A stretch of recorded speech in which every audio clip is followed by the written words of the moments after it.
So, welcome another episode of the Unwritten. So, today's guest we have Anthea Heneghan. I didn't butcher it, did I? Perfect. No worries. So, thank you for taking the time out for being a guest on this episode.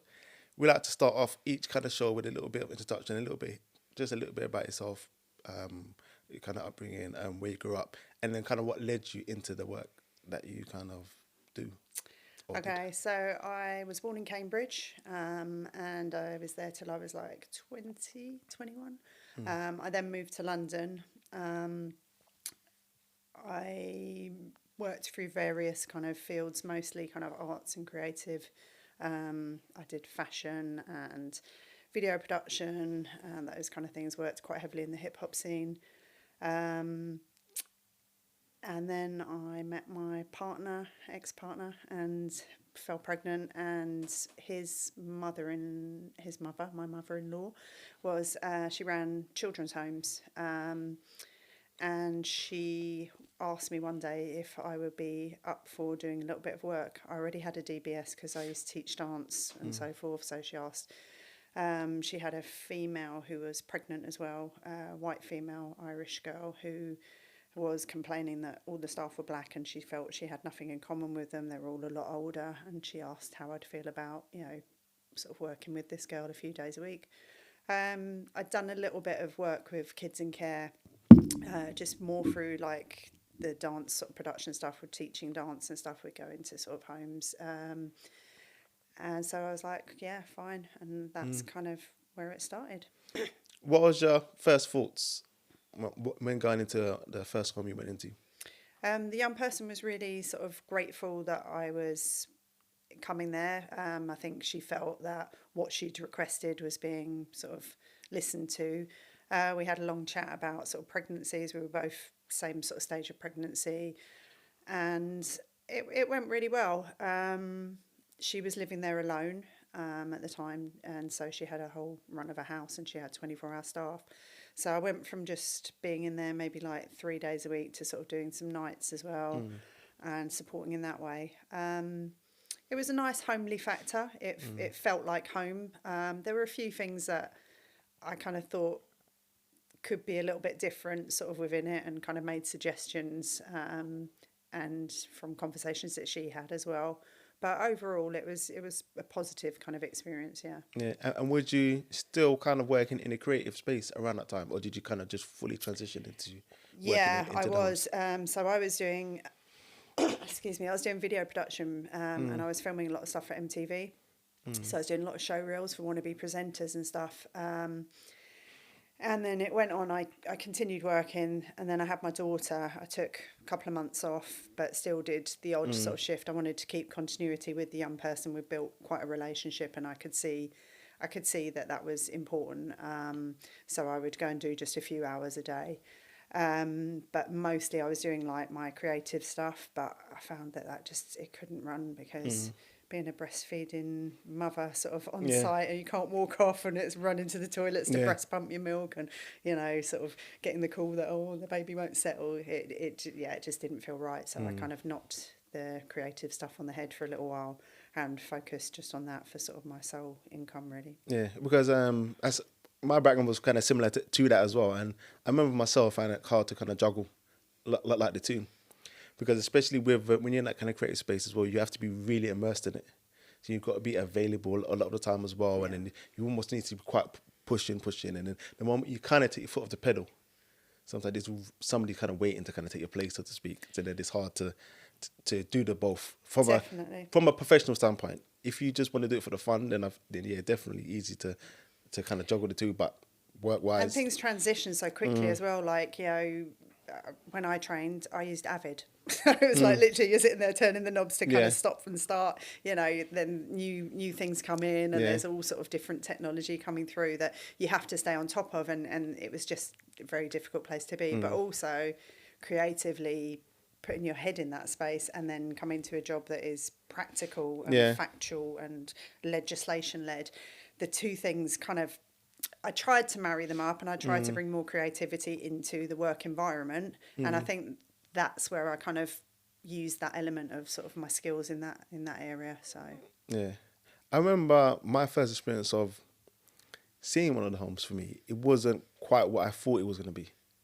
So I'm not too sure what I thought it was going to be. Maybe I watched too much Tracy Beaker or one of those shows, you know. But it was like, I would say it's more of a pleasant surprise, to be honest. You know, it was the first ones I was seeing. It was quite relaxed kind of environments. You know, there was very kind of young person focus. You know, like a lot of the young people I was seeing in the early stages were quite happy to be there. You know, I felt they're quite supported. There was a very different types of young people. That's one of the things I noticed. I remember there was probably some undiagnosed complex needs as well. You know, that for me, maybe they've slipped through some of those nets, or there was almost like in between the diagnosis maybe. So they hadn't been diagnosed with something yet, but then that for me affects the support that you give that person, because they might be presented as something, but you don't know exactly. You're pressing a button and it's triggering me and irritating me. Just because exactly that. Yeah. I would say probably 99% of the young people that come to us have some undiagnosed something. And what happens is 9 times out of 10 it's, emergent personality disorder. What even is, or we can't diagnose until they're 18, you know. And it's like, these kids need help now. So whatever it is they've got, there's an issue. Let's get to the bottom of it. And it's, you know, and it affects everything. You know, they're labelled bad and naughty and, you know, challenging behaviour. And actually they're just misinterpreted and misunderstood. And they're not, you know, not everybody fits in that school system. And it's, you know, they're then labelled as disruptive and, you know, argumentative and all these negative words are kind of placed on their shoulders and in their heads, and they come to you and they're like, you know, we would have the 16 plus. So the 16 plus is, by that age, you've had 16 years of somebody telling you naughty, bad, disruptive, terrible, you know, not good child, not clever, can't do this, can't do that. So these kids already come with, you know, we know what negative feedback's like, and it's, you know, they come to you with this, well, I can't do that, I can't do this, I can't do the other.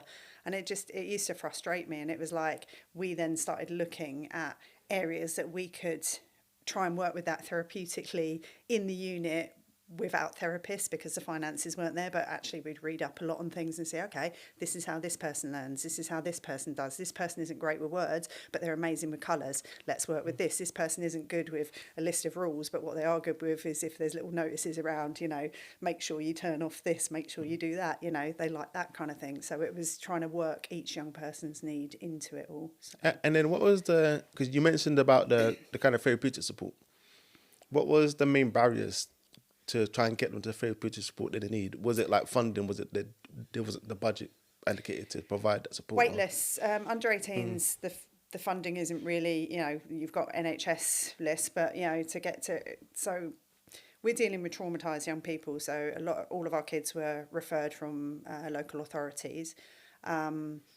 The backgrounds were always traumatic, and we as an organisation tended to be given the slightly more challenging young people, just because we kind of had built that reputation of being quite resilient and quite good with them. So a lot of them were awaiting like CAMS work, you know, they needed counselling, they needed, you know, some kind of trauma therapy, and the wait list, you know, you'd get them to the meeting and it'd be, this is amazing, you know, yeah, we can do this work with you, blah blah blah, and you'd come out of there thinking, yeah, and then they'd be like, yeah, it's a 12-month wait.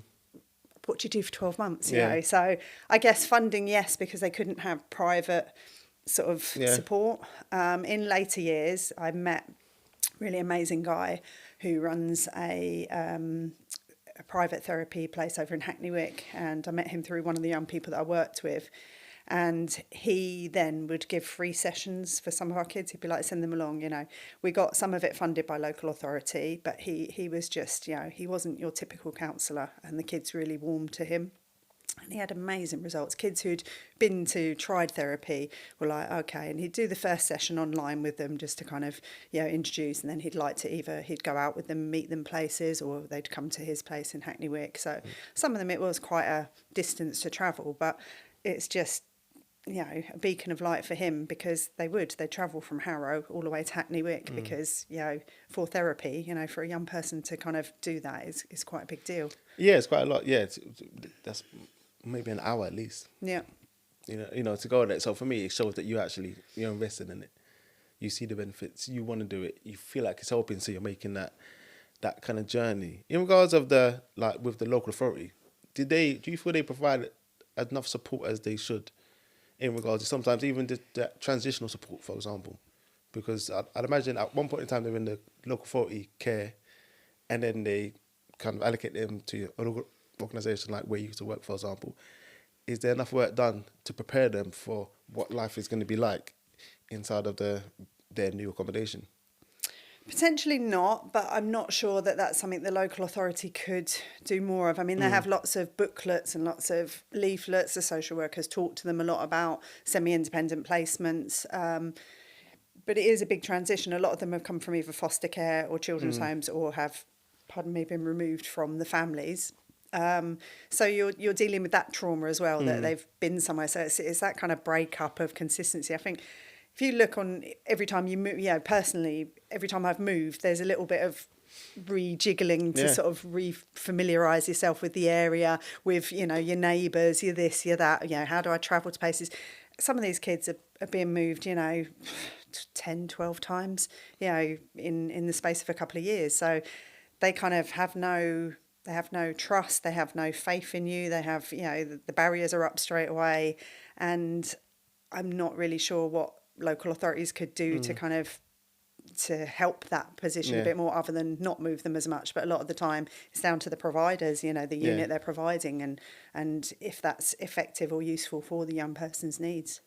So yes, so from your perspective, sorry, it's more based on the providers to kind of provide that transitional support rather than the... Unfortunately, a lot of the placements are emergency placements. So it's like there's either been a placement breakdown, or they've had to move, or something's happened that they've had to come out of the environment. The ones that were a bit more planned move, where they maybe were from a foster family, they would come and visit, and it would be like a nice transition. So they might come and visit, but they'd ask you questions. I'd always give my phone number, be like, I know what it's like. You're going to leave here and you're going to think of 100 questions you wanted to ask me. So here's my number. Give me a call anytime up till 10 o'clock at night or whatever, or send me a text or a WhatsApp, and I can answer whatever questions I can. And quite often you come back with that and you just have a little conversation with them. A couple of them I'd meet outside and we'd maybe go for lunch a couple of times and have chats about what to expect. A few of them they'd come visit, and then they'd say, they like it. So then it would be a transition. They'd come and maybe stay like for a weekend. Then they'd come and stay, a couple of nights during the week, and, maybe come and then go to school from there to see their route and so forth. So those ones tended to flow much better, and they were more positive for the young people's experiences. But like I say, the majority of the placements we got were emergency placements, and they were literally like, 9 times out of 10, a social worker wouldn't even turn up with them. It would be like, late at night or whatever, a placement, emergency placement. They've been sent in a cab with their belongings, and the rest of your belongings will come tomorrow or the next day, and they just sort of get there, and it's like you've got very little about them. You've been sent a referral, and you've got to kind of try and make them feel as comfortable as they can. So almost from a young person's perspective in that moment, there's no real choice. Almost you're told that's where you go in. Yeah. And you just have to go there. And so whether it's good or bad, it's almost like a lottery from their perspective. It's almost like you just don't know where you're going to go, and you just have to kind of deal with it once you get there. And we always got a single bed? Where's a double? Every single. I was like, what do you need a double bed for? It's like, but they're sort of like their expectations again, And I guess the properties they were kind of single rooms with a single bed, a wardrobe, a desk. We'd try to kind of colour coordinate a little bit, and if we knew they were coming in advance, we'd keep a sort of stack of bed covers, and it'd be like, what's your favourite colour? And if they're blue, okay, we've got some blue bedding. Just try and do the little things that kind of could make them feel a little bit seen, heard, and listened to. But it was. There were definitely some complexities. Quite often we'd have kids that would come and didn't want to be there, and they'd try and run off, or they would run off for the night and so forth. So, and was there like a average time that a young person would be in a property for? As in period of time we'd have them? Yeah, period of time. Yeah. So when I first started, and this is like a little heart story. I worked with the mother and baby initially, and then I got given my first key kid, and he was a 15-year-old boy. And when he came, the social worker actually said to me, "You're only holding him till he goes to prison." So he'd been in 15, 16 care homes, and he was just like, yeah, and I go, hi, I'm Anthea, what's your name? And he was like, So was he actually on his way to prison, or she he just that was was her constantly in opinion trouble. that's what he was that going was to her end up? opinion. Okay, She's yeah. like, you know, he's constantly in trouble. He's this, that, the other, you know, and she's just like, he's a bad kid. Yeah, that came out the social worker's mouth. He's a bad kid. I sort of put my hand out, said, hi, I'm Anthea, you know, what's your name? You don't need to know my name. I won't be here long enough, you know. Came back the next day, he put a knife in the door, engraved FPTI, you know, which was our company. He set fire to the bathroom. You know, we had to get a new bathroom suite put in there. But there was something in this kid. You could see he was angry. He was like a few weeks away from his 16th birthday, and we shouldn't have taken him, but they got special allowance because, you know, there was nowhere else. He was 1-to-1 constantly, sometimes 2-to-1. This kid stayed with us he was 16 till he was 21. So, you know, and he never went to prison. He didn't have children out of wedlock, out of, you know, marriage and so. They were like, he's going to have kids everywhere. He's going to be this. He's going to be, he didn't. And I still see him now. He's like 32, and you know, he's got a job. He's holding it down. I see him, and So you said that he was there for 5 years. Yeah, just over 5 years. Yeah, and it was, you know, it was a lot of trauma to work through. He was hard work. He didn't want to open up. So yeah, he was like quite long term. I think the later it got within the business, I think the placements were a lot quicker because the funding isn't there for social services. So it's sort of like get them out and get them into their own place as soon as somewhere's up. So it's sort of, then we did a bit of work in young people's placements with them, but that was usually they'd only give you about 6 weeks of that work max. So then that's really kind of almost like tying your hands behind your back in regard to how you're going to support that young person, really. Yeah. Because you might assess it and say, you know what, this young person probably needs a lot more support, but they're saying they're only going to fund this amount of time, and then until now they're going to move into their own property. So then that must kind of leave you a little bit disheartened sometimes in some of those moments, because you know that deep down this person needs a little bit more time, a little bit more support. Definitely. And if you did give them that, their chances of... What I will say is certain boroughs we had really good relationships with, and they did trust our opinions on things. So there were a couple of young people that I'm like, we can't leave them by themselves. You know, this is going to need a bit of additional work and blah, blah, blah.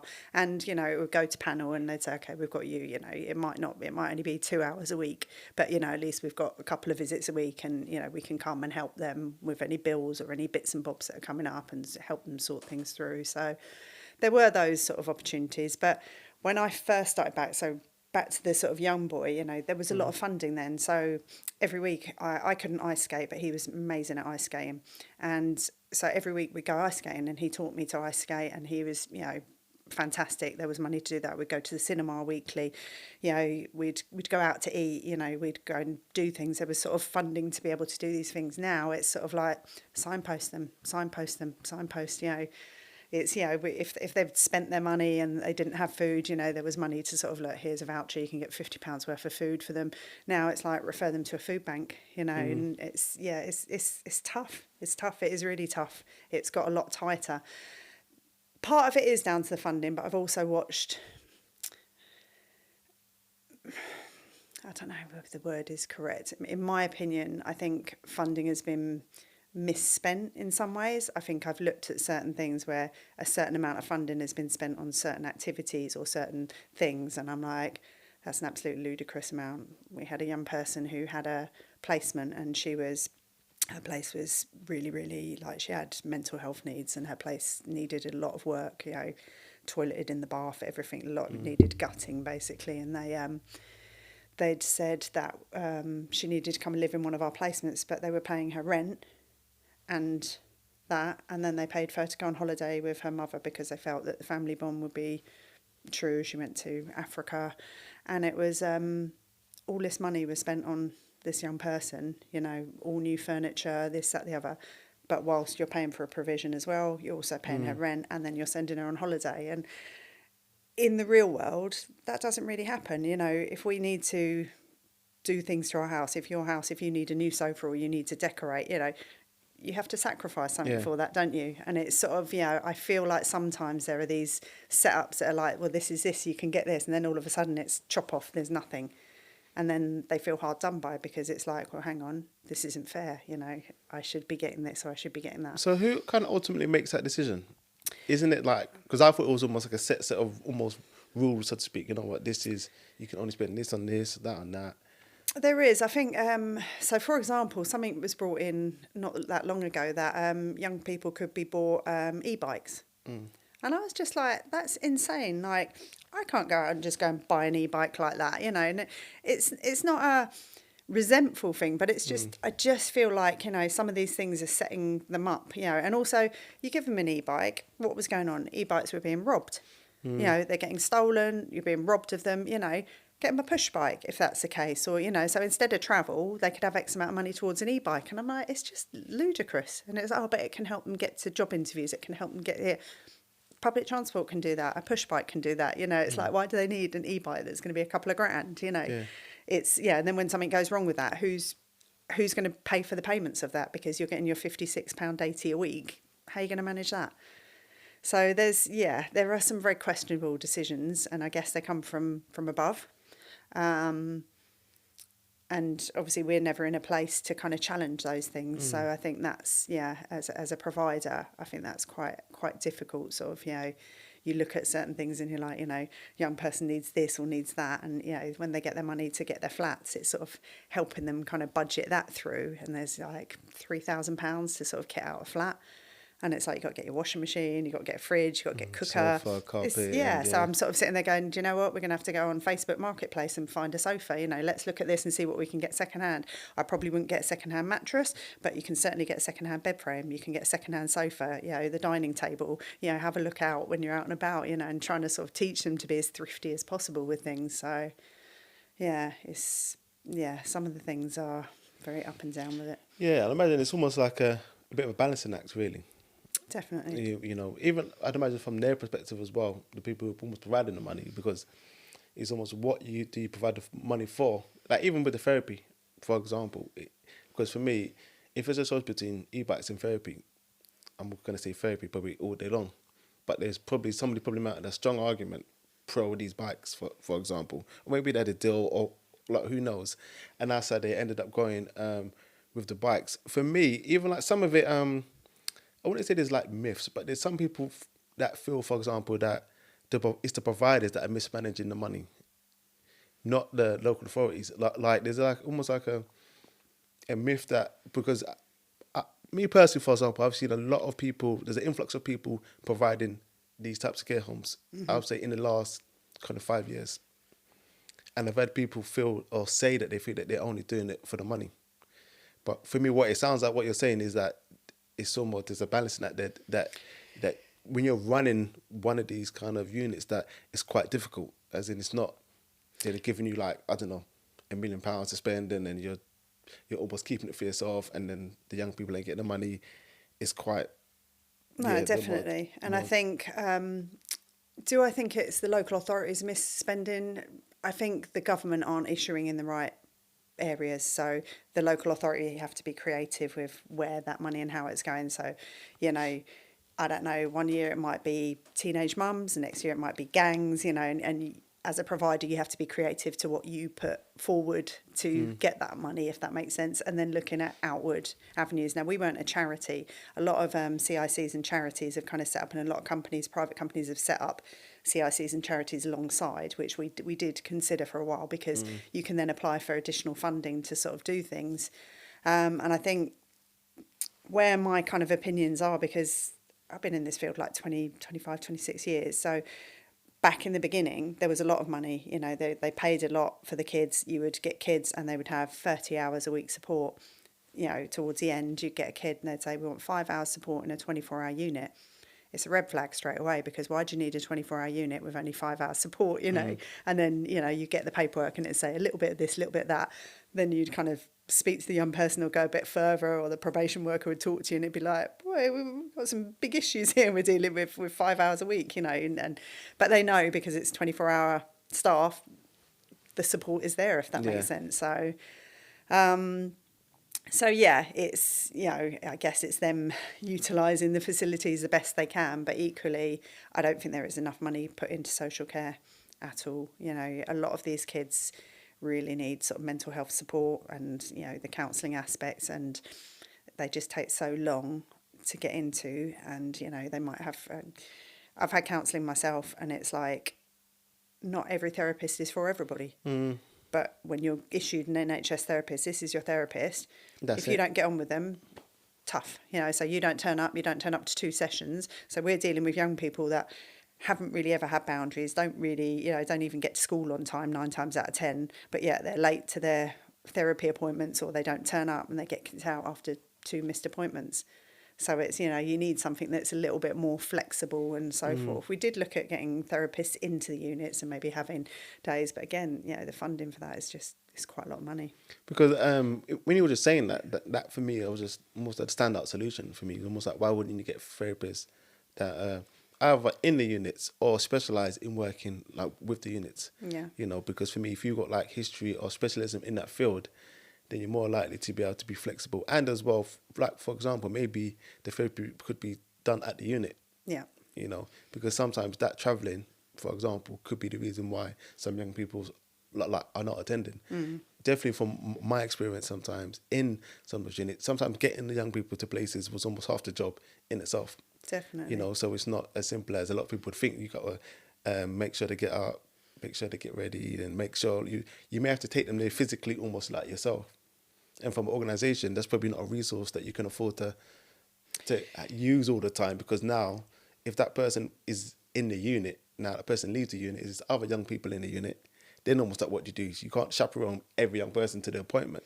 Well, I think this is exactly it. So it's like you get your 5 hours a week, and it's like, you know, 2 of the hours are used taking the young person to and from an appointment, you know, and it's like, it's not really what the support is meant to be used for, but it's what it is, because you need that second person. So we then kind of utilised having staff on site that, yeah, you would, you know, you have to work with at least one of those young people and do a productive something whilst you're doing your 24-hour shift sort of thing. So yeah, it's just looking at ways and then signposting. But I think definitely in an ideal world, having therapists on site would be, or a provision that was just, you know, nearby sort of thing. So we had 2 units on the same road, and we were sort of like, what would be good to have a room in one of them that was kind of, you know, people could come to, and that was kind of like the therapy room, as that makes sense. So you know, they're not sort of, it's not in your living room as such, in your kitchen, where if you're reliving trauma, you're then sitting back in it. So yeah. And I definitely think for me that's a big, massive part of it as well, is that kind of trauma-informed piece as well, like from the staff perspective, you know, and like what I've noticed, even when I've seen some of these roles advertised, they're sometimes advertised at a low level, you know, so what they require from someone to work in there maybe would be just a youth work qualification, for example, which is probably okay if you're working in just general kind of youth work spaces. But in some of these spaces, for me, you have you're dealing with real kind of complex needs. Yeah. So you need to have an understanding of those needs, because if you don't really have an understanding of the young person you're working with, and then now you can't provide the support that the young person needs, which can be quite tricky. Yeah. So, and I think housing, like, risk assessments amongst young people as well, because, you know, if you've got someone who's got certain needs and you're placing them with somebody who's maybe got different needs, those, you know, the clashes can occur immensely, and they have done, and we've had to kind of move people to different units so that it works better and so forth, because some of the young people have no understanding of the other young people's needs, and it triggers them, and, you know, they can't deal with that. So yeah, there are a lot of complexities there. Unfortunately, the services, they don't pay amazingly well, so the pay scale is quite low for workers, you know, who support workers and so forth, night workers. I think one of the examples I was thinking of before was like, so we had 24-hour units, and it was sleeping nights, 10 p.m. until 7 a.m. We got paid £50 by the local authorities for that night shift, because they said you're asleep. So we would pay our staff £50 for that shift. If their staff got up in the night and they had to deal with something, we then have to pay them hourly for what they've done. So we're at a loss straight away. Now, in a quiet unit, perfect, you know, it doesn't, you know, it wouldn't go that way. But the type of kids that we had, and that were being referrals that were coming to us, you know, quite regularly, we were at a loss of that. yeah, that's what I was just thinking, yeah, because you're going to be operating at a loss, because even from my experience in some of those units where sleeping isn't sleeping, for example, because you're going to have young people, for example, who don't come in at their kind of curfew time. So then you have to ring the police, You have to ring the police at a certain time, which is probably going to be in your proposed sleeping time. Yeah. And then you may have to wait for them to be brought back by the police. So you're not sleeping again because you're going to have to let that person into the property, probably speak with the police. So it's quite unfair for me Yeah. on the providers in that situation, because it's not just as clean cut as just sleeping. And I think this was a big challenge for us, and it was like, how do we get by it? Because we'd kind of said we need to up our fees, and local authorities weren't budging. This is what we pay. Do you know what? And it was like, do we not take those kids? Do we, but then you run the risk of, because, to get those kids that sleep through the night, to get 5 of them in a unit is quite rare. Or, we kind of came up with, okay, we make sure that staff member gets the 7 a.m. until whatever lunchtime shift as well, so that at least if the kids are sleeping, they've got that period of time that they're almost earning the additional money to kind of make up, and they can maybe kind of doze a little bit during that time or have an easier shift. But it was difficult, and it was a lot of to and from sort of with the staff. Quite often every year it would come up, the night rates aren't enough, and I've done them myself, so I know, and I've worked in that position as well, so it was a challenge, definitely.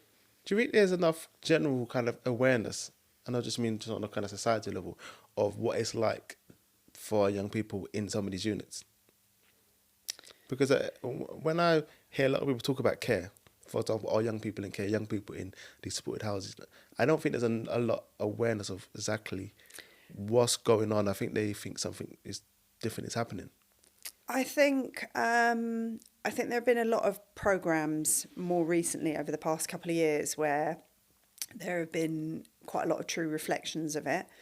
I know certainly whenever I kind of speak to people and I'd say, this is the line of work I do. Oh, what does that mean? Oh, that's so loving. Oh, that's so positive of you. And it's like, it's really bloody hard. I mean, it's really hard. And it's hard physically, it's hard mentally, and it's hard emotionally, and it does become a challenge. But it also is probably one of the most rewarding things I've ever done, when you get a success story and things go right and you've changed somebody's life or somebody's life experiences. A lot of these young people come to us and their experiences up to 16 have been pretty damn horrendous. They've experienced things that none of us could ever imagine 9 times out of 10. And if you can just make those couple of years that they're with you, give them the optimism, put them on a pathway that could go somewhere positive, that's amazing. And I kind of feel like, if you can just give somebody that little injection of life and sort of, belief and consistency for that period of time, then I think it's definitely something positive. But I don't think people get it, and I think people turn a bit of a blind eye to it. Friends of mine would moan about the damp in their kitchen, and I'd be sitting there going, you got damp? I'm dealing with a girl that's been, her mum has prostituted her from 7 years old till this, and you're going to cry about damp? Get out of my face.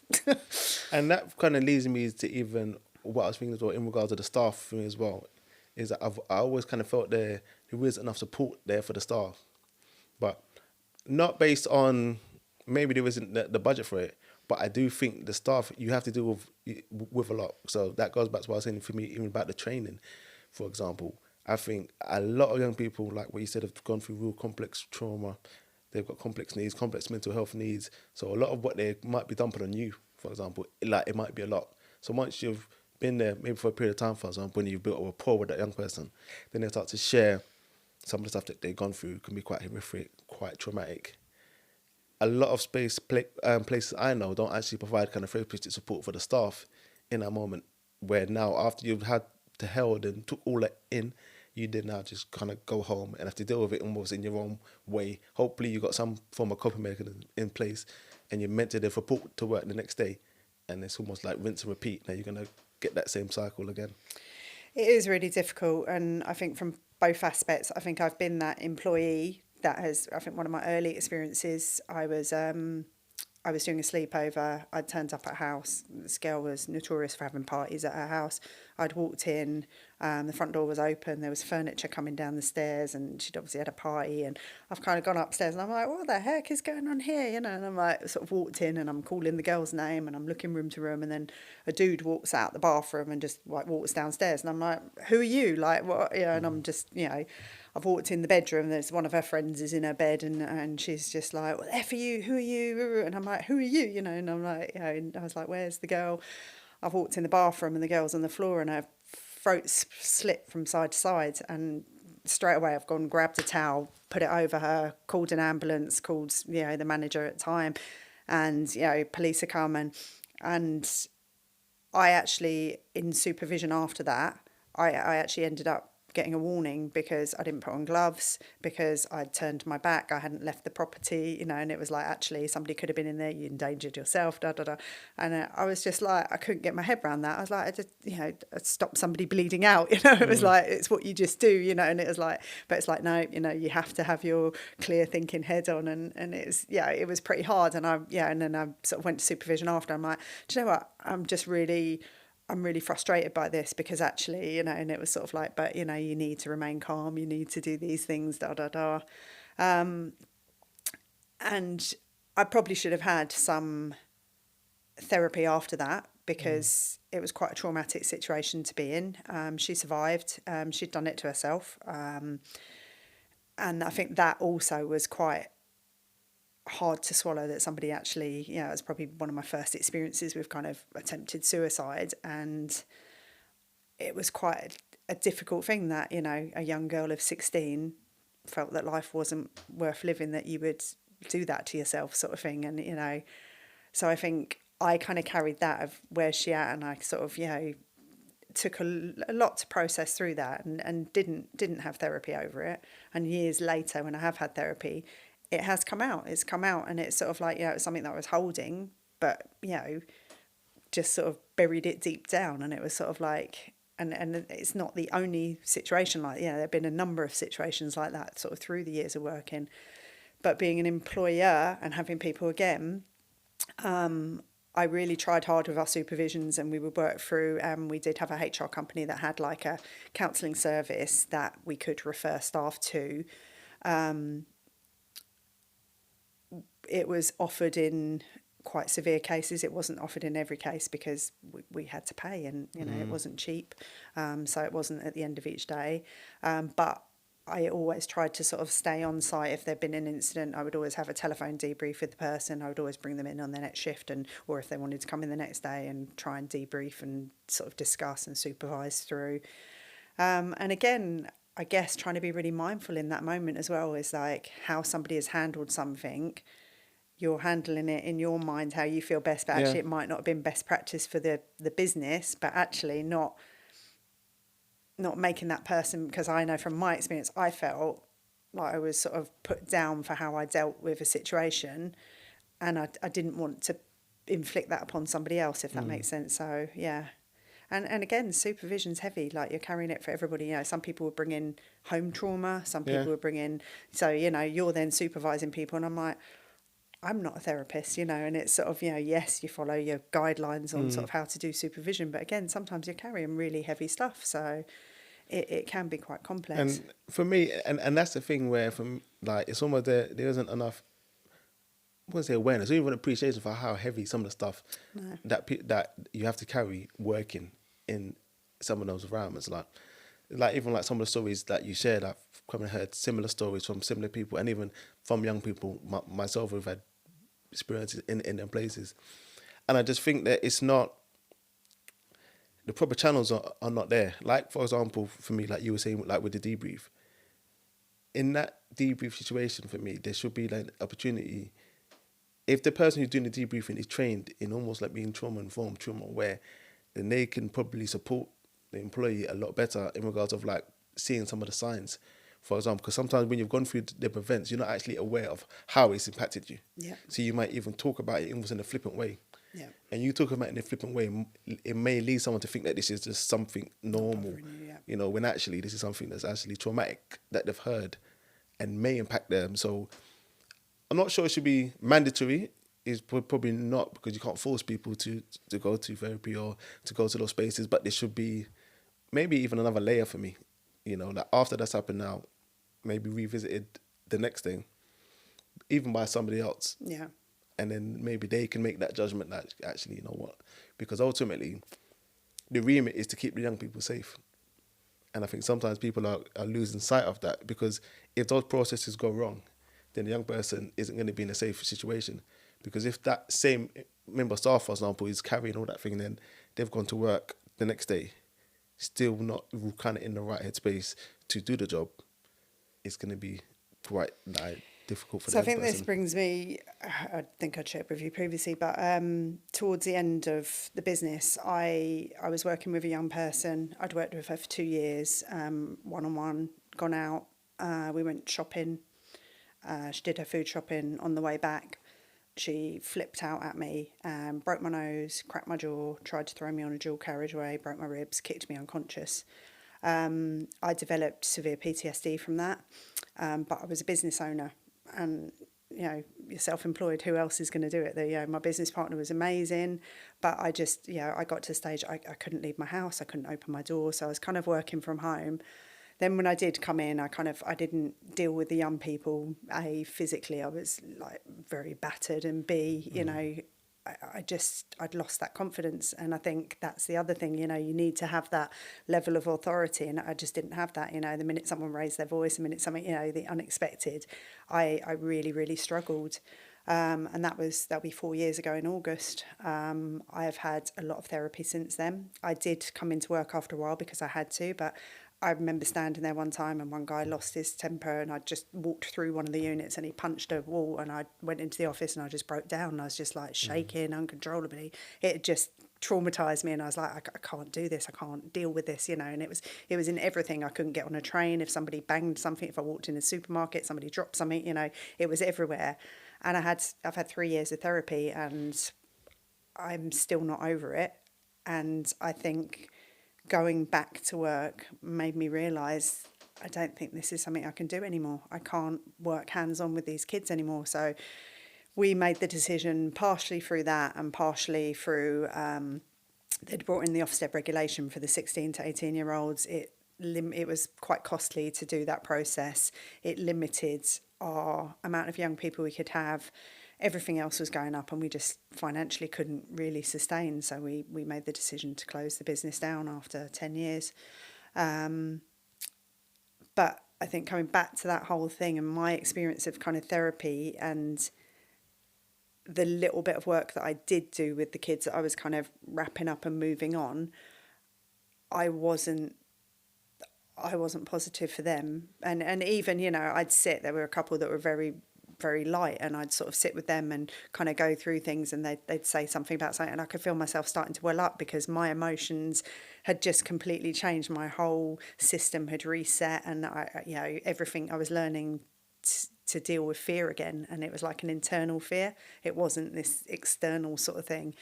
And I think it is. It's when you've got trauma like that and you're trying to manage your emotions around it, and then you're working in an emotional space, it's counterproductive. It's just not positive. And and it was a big thing because I guess something I felt for 25 years I've been good at. I thought, I'd had a lot of positive outcomes. A lot of the young people had always said, they really liked our work. A lot of social workers, I've been in courts. I've turned things around. I've advocated in positions. I've stood up for young people in environments where I'm against a room full of people, and I've still brought their point forward and had things change. I've always been that. I'm fighting for the underdog. I now was the underdog, and I didn't have that fight in me, and it was really challenging to kind of rediscover who I was and what I can do and what I can't do anymore, if that makes sense. Yeah. So I think everything I thought I was good at, I then questioned, actually, maybe I'm not that good at it because look what happened, And there was a part of me that was like, thank goodness it was me it happened to and not one of my staff members. But then there's the other part of like, why me? After all the good I've done, why is this sort of happening? So, yeah, it was quite and I'm much better. I can be out and about, but it definitely makes changes. And when I'm looking at work roles and stuff, I'm kind of like, can I be hands-on with young people? Not so sure, So yeah. So it's kind of impacted kind of just how you view life kind of going forward, and especially Definitely. from a professional perspective as well, because like we said, you're looking at the roles kind of differently. I think because the worst part of it was it came out afterwards. So this young person had mental health needs. It came out afterwards that there was a trigger word that I'd used. Support was a trigger word. Now, we were PTI support services. I was a support worker. The mental health worker was aware of this but had not communicated it. And this is one of my big sort of gripes with the whole thing is like communication is so key. Social worker of the young person was amazing at the time, but I did feel that, if I'm honest, everything was a little bit brushed under the carpet by local authorities. It went to court. She ended up with a custodial that I'm not sure was the right thing, if I'm honest. She did a lot of damage. There needed to be repercussions, but I'm just not sure prison in her mindset was potentially... So you don't think she should have went to prison for what she did? I think the level of damage she did and the danger of it, I think what swayed my mind was in court, the CPS informed us she had 12 pages of violence offences that we'd never been made aware of. Yeah. And I think that for me was a kick in the teeth, because I risk assess everything. We would have put all these things in place. We would have had 2 to 1, etc. You know, and I just kind of feel. So why wasn't you made aware?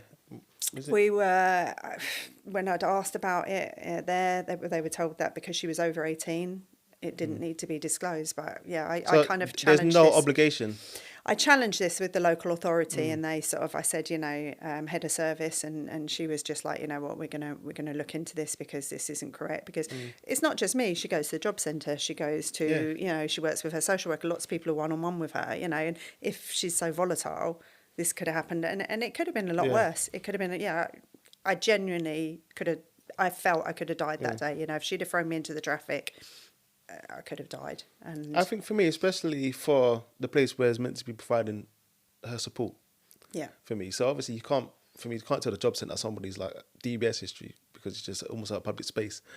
But I think in specific situations like that, for me, where you are providing care and support for that person, and that information, it can lead you to provide different care, different support. Social services weren't aware either. So also nobody was aware? They weren't aware, no. It came up in court, and I was just like, I don't understand how somebody can have, you know, such a violent record and it be, you know. Yeah. I think... we were aware she was volatile. We knew that she, you know, we knew when she was 16 there was an incident where she'd beaten somebody up, you know, things like this. So there were... But... you know, if we'd have known there was this many, it would never have been a one-on-one scenario. Which, for me, is like, it's a failure on behalf of the local authority. The systems, I think. Yeah, it's definitely for me, because somebody knew. You know, there's especially when you're a young person, when you're having kind of encounters with the police, for example, a lot of times... Well, depending on the age, for example, social workers are going to have to get involved. There's going to be records that are kept of this. So not just, for example, on the police side of it, you can have the criminal record, the DBS checks, whatever. But even from the social services perspective, normally they would actually keep a record of even just the police visits, or even just some of the incidents. Like, you would have some of the picture, maybe not the whole picture, but you would have some of the picture. But then, for me, you should then share with whoever's providing that support, to give them just a heads up, so that they know almost what the different things to put in place, and just to safeguard the staff. Yeah, I also think the mental health services, I think there's a lot to be said there, because had they said, you know, she was like, oh yeah, you know, that's a trigger word for her though, you know, she shared that in the past in her session, then should you not be sharing that with us if we're working with her week in, week out, you know? And it was sort of like, oh, well, you know, didn't really think of that. And I was just like, no, you know, and I'd sent an email saying, yeah, actually... it's not okay. It's really not okay. And actually, I'd like some of this responded to. And you just get crickets. It's for me, it's definitely a failure in the system. From that perspective, it's definitely that people not working together. The connections almost ain't there. I understand for example, when you're working in that mental health space, there is that level of confidentiality, you know. But I mean, there are the examples when you have to break. But you have the avenues, of if it's for safety and safeguarding purposes, and I think... And that, for me, is a clear example of something for safety and safeguarding purposes. You know, something sometimes for me could be almost in a grey area, but not that for me. That is something that's almost like clear that you could have shared. Not say that anything could stop anything, because sometimes you never know what's going on for that individual on that day, you know, like, even though that was a trigger word, it could have been something else. Like it's not always a clear roadmap. What people think it is, it's not. This person said this, and this is what they did. It's more complex than that. But it's about arming people, for me, especially as a provider, for example. You want to arm your staff with the much tools, and especially when you're lone working. I think lone working is quite a it can be quite a dangerous thing. Yeah. You know, it's quite risky, and it's sort of and you're out in an environment, and I just it's kind of happened, and I kind of have to put it past me, but I do wonder where the lessons are kind of learnt from that, and I think I feel it's a shame, because I feel like I had a lot to offer in that field, and I feel like I can't necessarily go back to that channel anymore. I don't feel I have the confidence in myself, and I think as well, when you're with young people and they smell fear, it's they run with that. Yeah, it almost feels like it's like when you see teachers, for example. So when a supply teacher comes in, it's like that first 5 minutes is kind of crucial. Yeah. As soon as young people sniff that bit of blood, forget it, it's going to be uphill task. Whatever you say after that moment, nothing's gonna help you. It's just gonna you have to find some way to make it work. But even in regards to Femi, what you just said, you don't feel there's another way that you could still work in the field and like still provide a level of. So I am looking support, now. yeah. I think initially I didn't want to. And I have to keep reminding myself. I think I went down a channel and I was just like, do you know what? I'm not very good because I didn't foresee this. I didn't pick up on the signs. I didn't this, that, the other, and it's only sort of freak out about how could you, you said a word and you got a fist in the face. Like, how are you going to foresee that? You're not going to, you never thought that day, I'm sitting there sharing my cookies with her and next minute she's trying to throw me into traffic. How could you foresee that? And I guess now I've started to kind of be less hard on myself over it. And I guess I've looked more in kind of like maybe consulting and sort of that side of things. But I think, and it's sad because I think there's lots of positive work I've done. There's lots of positive work, and there's lots of kids that have been success stories. I say I've done, the company has done, but I've, had a hand in.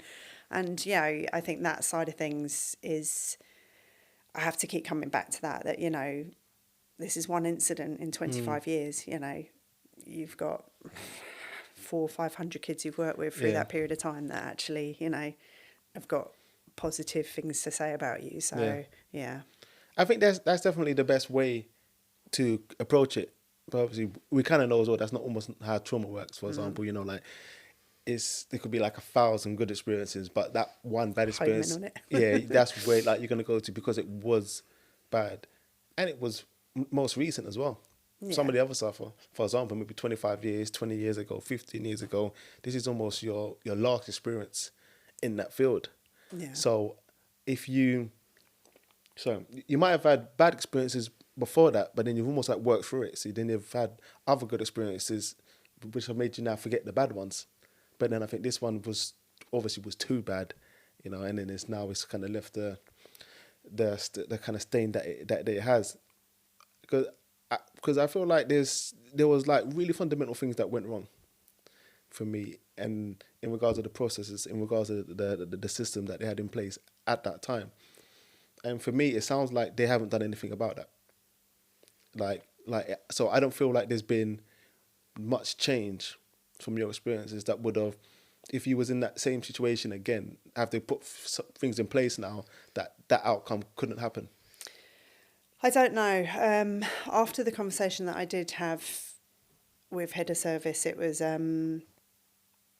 like, we're gonna invite you to some meetings. I think it's important that you sit in on some meetings. So I had a meeting online with a few sort of quite high-ranking people, and then it was like, I think it's important for you to come in on some of these other meetings, with the police, with this, that, the other, but it never happened. And I guess I was just dealing with my trauma at that time, that I didn't really chase it up so much, because I found it, even now, sort of sometimes I sit there and I'll start talking about it and I can feel myself welling up and I can feel the anxiety kicking in. I have to kind of ground myself a little bit.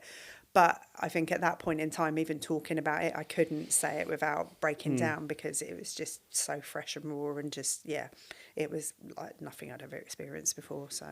And when they was asking you to come and kind of speak on it, was they paying you for your time at all, or was it just you was meant to just volunteer? No, I think it was more, how can we, it was sort of, my take was, look, what's happened, let's try and make it not be in vain, and let's make sure that now this can be used so that it doesn't happen to anybody else, sort of thing. So my thing was, I was more on, I'm quite happy to have these discussions to just kind of thrash out what happened and how it happened and what could be put in place. But nothing occurred.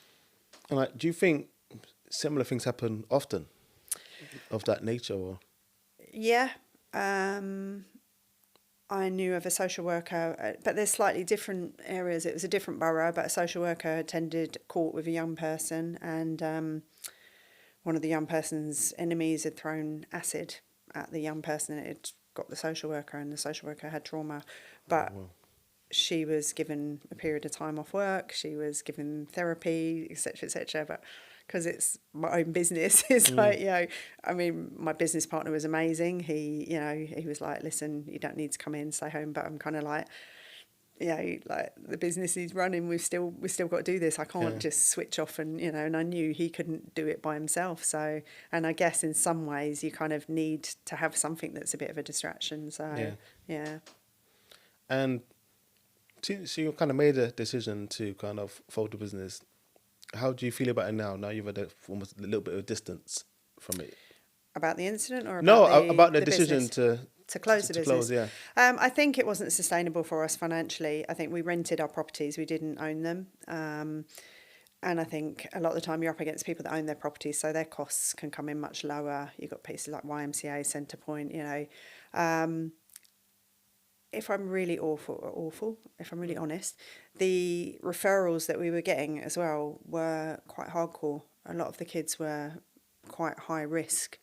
And I just knew I didn't have it in me, I was always that kind of peacemaker, so I could come in if there was conflict with, a young person and something was going, I was always that person that could come in and kind of be the authoritarian, come in and be like, listen, blah, blah, blah, but kind of on a level with them. And, it worked, but I didn't have it in me. I didn't want to be that person. I didn't have trust in myself to be that person. So I kind of felt that actually it's just not, and I think the thing about running businesses is, it's, you're the last one to get paid and you're the one to do all the hours, so it's, when it goes well, it's great. But when it doesn't, we've had many Christmases where I've had to say to my kids, listen, I'm really sorry, you're going to have to wait till next month because we haven't been paid by local authorities and I've got to pay staff, so we've taken out loans to pay staff Christmas wages because money hasn't come in yet, and things like that. So I think I just got to that point where I'm like,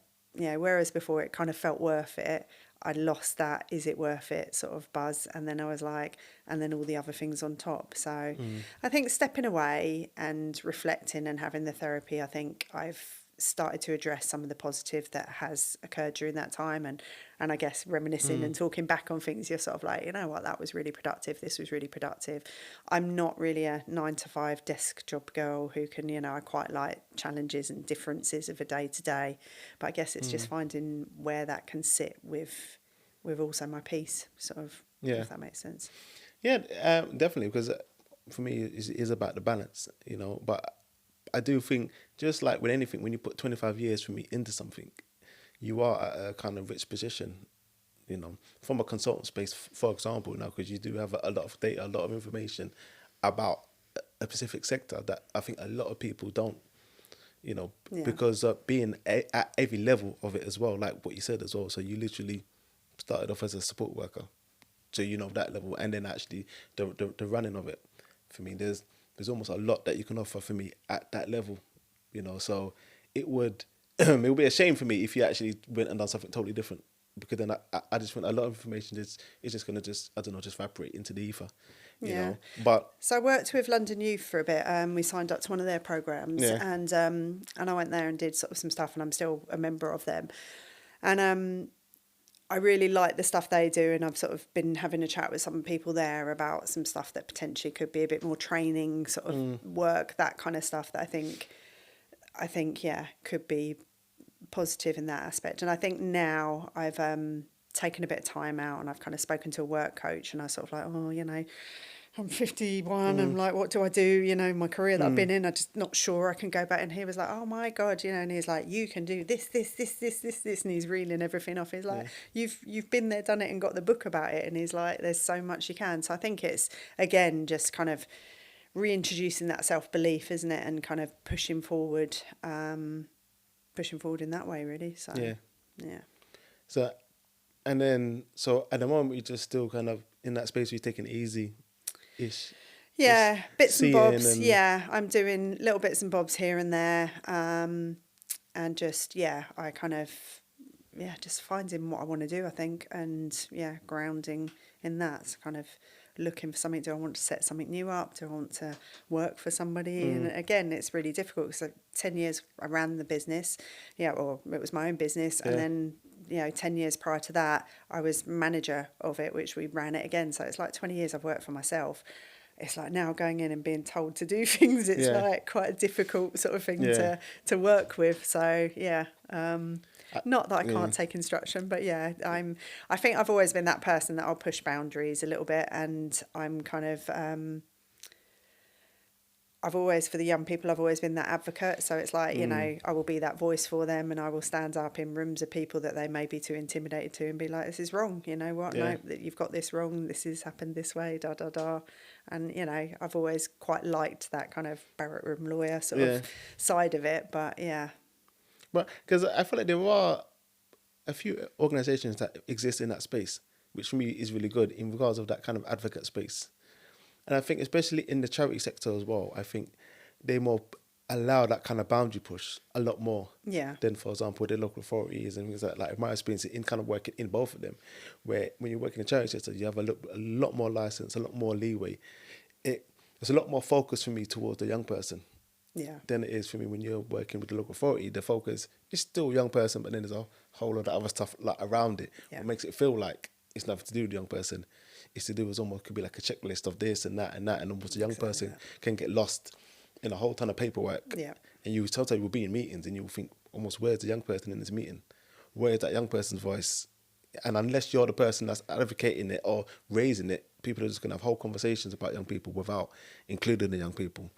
I've sat in rooms before, and there have been conversations around young people and how they have portrayed these young people. I'm like, you don't know these kids at all. You don't know these kids at all. And it's like, actually, this young person is X, Y, Z, da, da, da. It's all a front. The reason they behave this way is a front. And I've actually seen this side. This person broke down and cried to me about this, and they're like, oh, they're violent, they're this, they're that. And it's like, no, they're just putting on a front because of the life they've led, and it's like, and you're in this background, and it's sort of like, and don't get me wrong, there are some amazing social workers out there, and I've worked with some who have actually, like these kids wouldn't be where they are, and they fight for them, and it's, really positive. But you do have some who are just paper pushers and just, like you say, tick the box, that's done,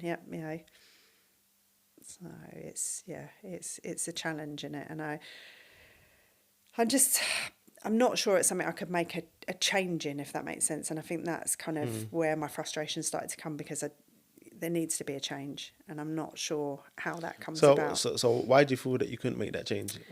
I think legislation and policy is so strict around it that kind of coming in and, I've dented it a few times, but coming in and sort of turning the table over is kind of what needs to happen. But I'm not sure as a one person that could be something that could be done. Because there is change that could be done for me at that level, at the kind of legislation level. But I do understand, for me, the frustration with it, as in, is really difficult, and especially if you're not experienced in how that works, it can be so long and arduous, and it's hard to get the satisfaction in that moment, because it's like, the cogs turn slowly, and there could be like change of government, for example, which then reset your whole process. Because when a new government comes in, now they've got their own ideals, they've got their own agendas, they've got their own areas that they're focusing in. So there's definitely the difficulties kind of with that. But I don't know, I just feel like there definitely needs almost to be a change, like somewhere, because like what I said, for me, it's still about supporting the young people. And I feel it's a whole systematic change. I think you go mental health, social services, the police, all of these things, the court system, all of these things are they're just, you walk into court and it's like, respect the judge. And it's like, these kids haven't ever been respected themselves. So how are they going to walk in, and 9 times out of 10, you might, have a middle-aged, middle class white man there telling you, respect me, and it's sort of like, we're policies and law are so backdated. Yeah. And I think I studied law, and one of the reasons I didn't follow through with it was because everything was so old that it's just like, you're not going to get the outcomes that you want with the way that the law is. And it's just, it frustrated me no end.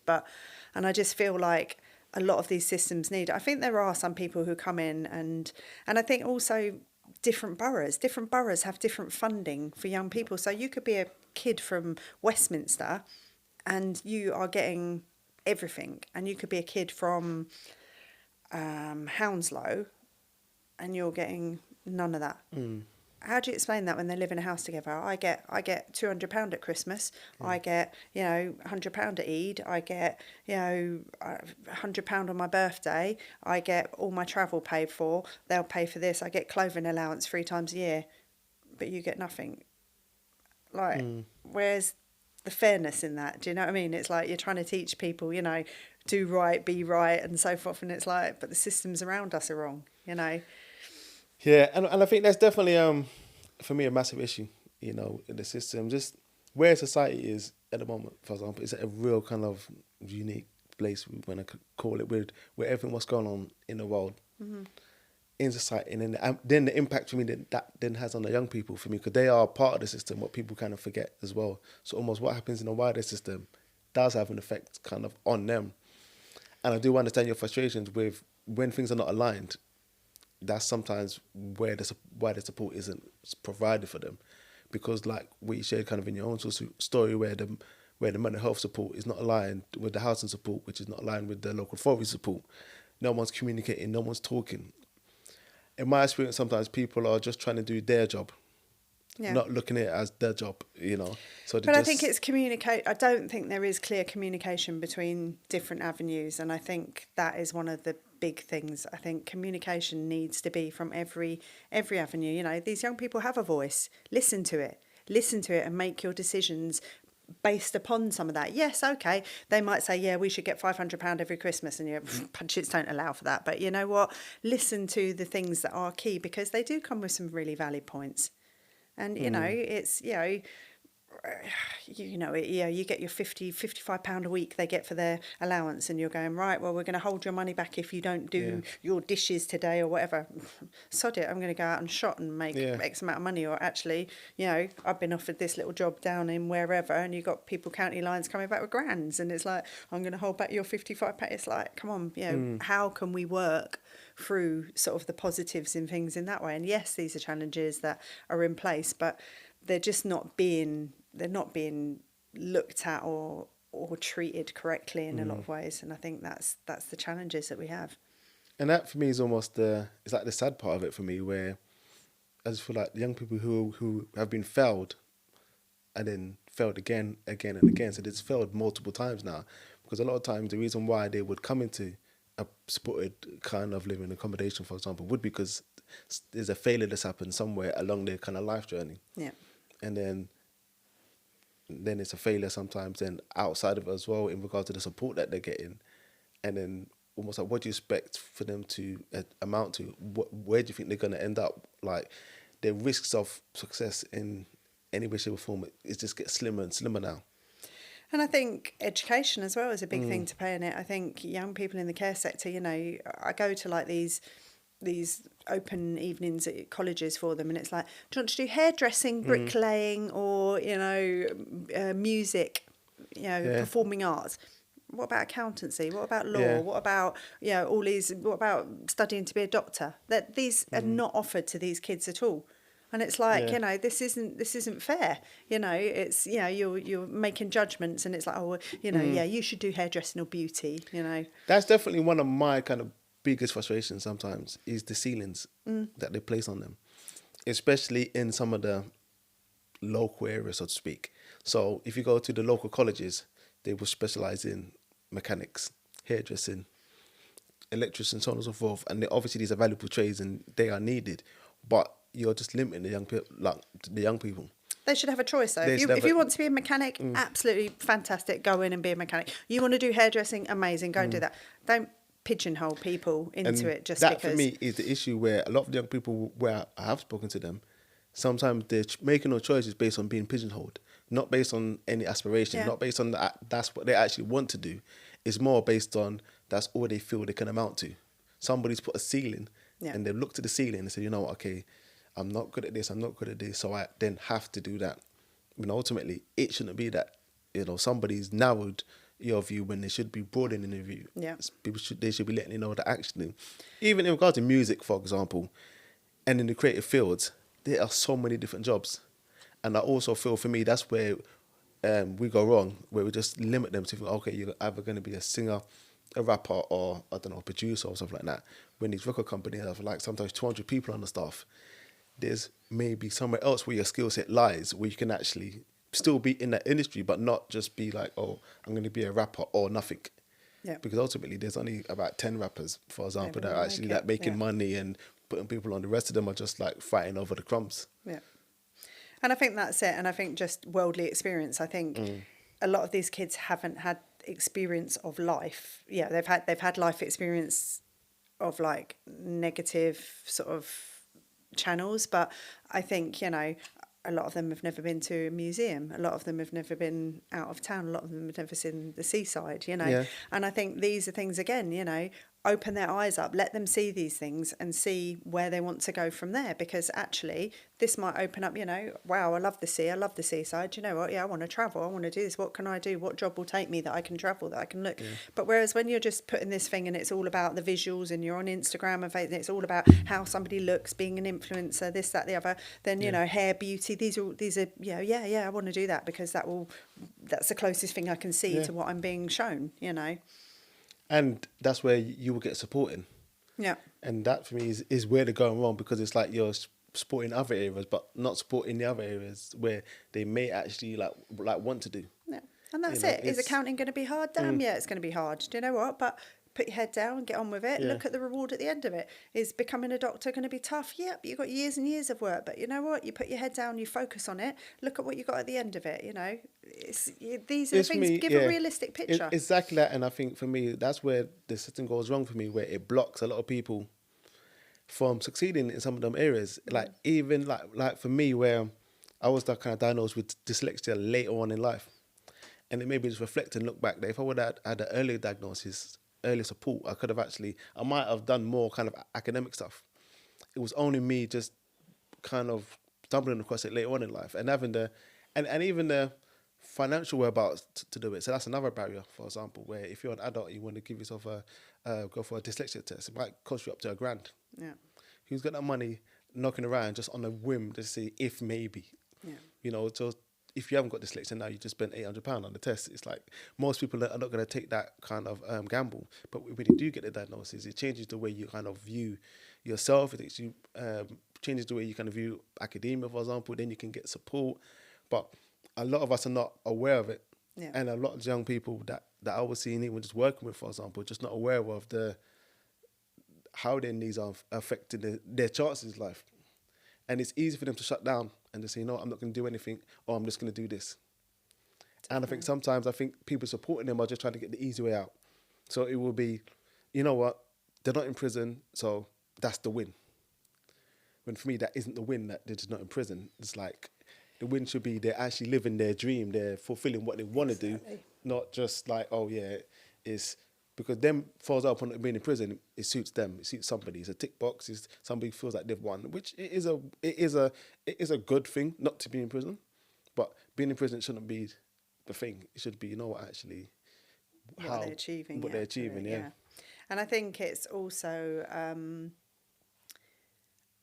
it's not just the academia of it all. It's the personal aspects as well. You know, a lot of these young people haven't had healthy relationships in their life and don't understand what a healthy relationship is. And what we end up doing is just reliving generation upon generational sort of historical trauma over and over. And actually, it's about teaching healthy relationships, talking about how you should speak to your partner, whatever their gender may be, however you are, you know, how relationships work, what is acceptable, what isn't acceptable, you know, having boundaries, having these sorts of things. And, you know, the way you do that is consistency, and the system is built upon broken consistency. You know, you're in this placement until you reach 18, then you're moving into your own place, then you're by yourself. You might have a social worker, but actually your social worker might change 3 times in a year if you're lucky. Do you know what I mean? And it's like, so there's no consistency for these kids. And actually life is about, you know, I know I pick up the phone to my mum at least 3 times a week, you know, and my kids, you know, they message me every single day, and that's consistency. And okay, you know, my daughter's living by herself now, but you know, it's still, oh, mum, how do I make this, or how do I do that, or yeah, and it's that consistency that she knows she can come back to me and have those conversations. But these kids tend not to have that, and I think that's a big thing in life, because then how do you build friendships when you're constantly moving on from this place to that place? How do you build trust? How do you build relationships? How do you build boundaries when, you know, what they tend to do is build walls. They build walls and just, you know, and come across as cold or aggressive or It's this, that, exactly the that, other, yeah. because they just, you know, it's easier to shut you out than to let you in. Yeah, for me, it's exactly that. And I think some people just see those walls and then just turn back. Yeah. You know, so it's not everybody who sees that wall and knows it's a wall and then can now navigate it. But a lot of people, they will come into contact with you, just see it and just see it as some form of difficulty. This person is now hard work. This person is now difficult.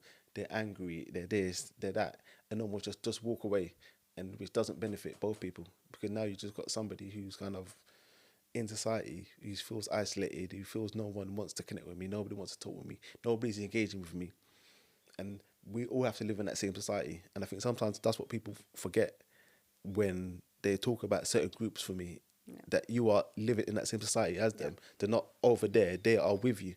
And or if they're not with you, they're with your kids, playing in the same spaces, engaging in the I same love places. my best friend is working in like a male mentor group at the moment, and he works with young males and sort of, you know, bigger them up, and it's just general males, sort of. It's not young people from sort of challenging backgrounds so much, but I love that there are a group of men who are out there who are supporting young men in that way, and I think we need more of this. I think, you know, I always say this to people. I'm like, you know what? You've got a neighbour, you've got a friend's son, you've got a friend's daughter, you've got whatever. Take somebody under your wing, take them out once a month, you know, and just be like, let's do this, let's do that, you know, in a healthy way, and get them to experience positive things in life and have those conversations about, you know, bigging people up and moving on and so forth, because it's really important. It's really important. And sometimes, you know, the way the world is, parents are so busy working, they don't have that time to pour into these kids, and sometimes these kids are kind of left sort of, you know, doing their own devices. And Unwritten rule that you live by. Yeah. So when I would say an unwritten rule, it's almost like something that's like not spoken of. Like some people's rule might be, for example, treat people how you want to be treated. That would be like something that you don't say to people, but it's almost like an expectation that you have when you meet people, or you think that's something that would be a good kind of thing to have. Do you have any kind of unwritten rules that you have yourself? in kind of this field, Actually, yeah, you can share two. So you can share maybe one in the field and just one just more generally. I think in the field, consistency. I think consistency is key. It's not in, it's not part of a care plan, but actually it's a big thing of sort of building people up, keeping consistent with them, remaining sort of a person in somebody's life, and sort of keeping the same rules and agendas going through so that people learn their boundaries through. In my personal one, ooh,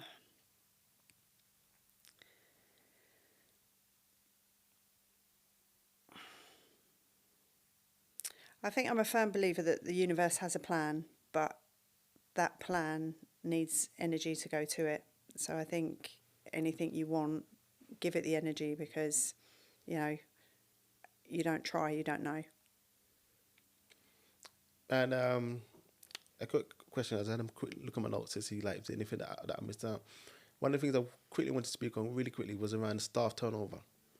And is there anything you think that could be put in place to prevent it being so high?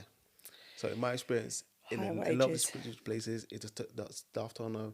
The staff turnover is high, and it is linked to, for me, what you were just saying about even the consistency in the building the trust. For example, if the turnover is high, then it's hard for that young person now to connect with somebody. If next week there's going to be another work, another week, another going to be, and so on and so forth. I think as an employer, one of the things I would say is better vetting of staff. I think trying to prevent that burnout. So I think things we talked about, like the counselling, the therapy, I think that stuff is very beneficial. And I think better wages, higher wages, you know, higher sort of rewards for, you know, positive staff behaviour and so forth, you know, when people are doing a good job. Yeah, I think that side of things would definitely improve. And all right, so we'll probably stop there. So thank you for your time. Like I said, I really enjoyed it. Thank you for all the insights you shared.